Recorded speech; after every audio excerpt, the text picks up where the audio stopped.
Pennsylvania, Mr. Kelly, for 5 minutes, and I thank him for his patience. Thank you, Mr. Chairman, and thank all of you for being here today. The question really isn't about the patriotism and the heroics of the people that lost their lives that day. It's really, what can we do to prevent that from ever happening again? And I'm kind of surprised. You know, I come from Western Pennsylvania, and people look at things in maybe a little different fashion. When I'm not down here in Washington, D.C., amid all these brains and all the intelligence, and you get back home and you talk to people, if I were to say to you, Lieutenant Colonel Wood, what does 9/11 mean to you?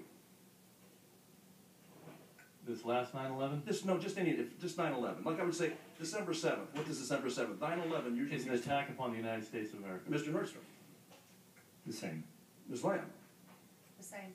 Ms. Ambassador. Absolutely, sir. Okay, so if you can all connect the dots right here, Right.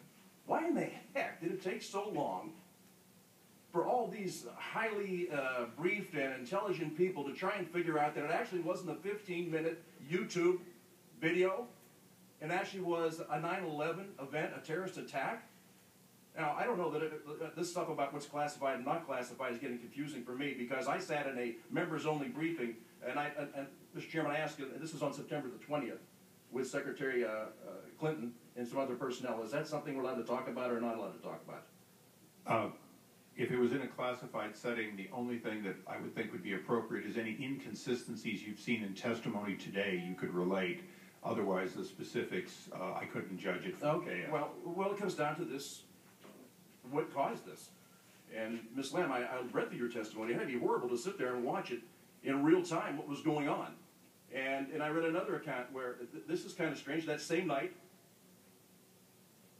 this is about the ambassador, at 8:30 p.m., the ambassador said goodnight to a visiting Turkish diplomat outside the compound, and the streets were empty.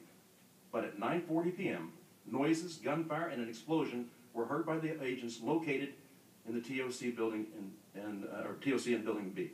It is absolutely preposterous to me that we would watch Ambassador Rice go out and say what happened 5 days later, that I would sit in a briefing and it was, no, you have it all wrong. This is not a terrorist. This is a result of a 15-minute YouTube. Now, we are either in denial or, unfortunately, and I know some of the members are concerned because, I got to tell you, it's very unfortunate that terrorists don't recognize that this is an election year.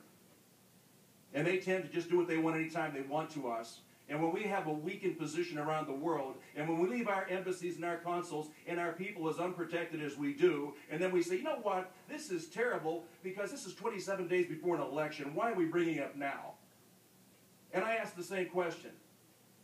Where the heck were we before 9/11, this 9/11? Why weren't we questioning it then? My goodness. 230 security incidents in Libya between June of 2011 and July of 2012. Of those attacks, 48 took place in Benghazi, 2 of which at the U.S. diplomatic compound and the scene of the September 11, 2012 terrorist attacks. And we are still saying, I think it's a result of a video that was on YouTube.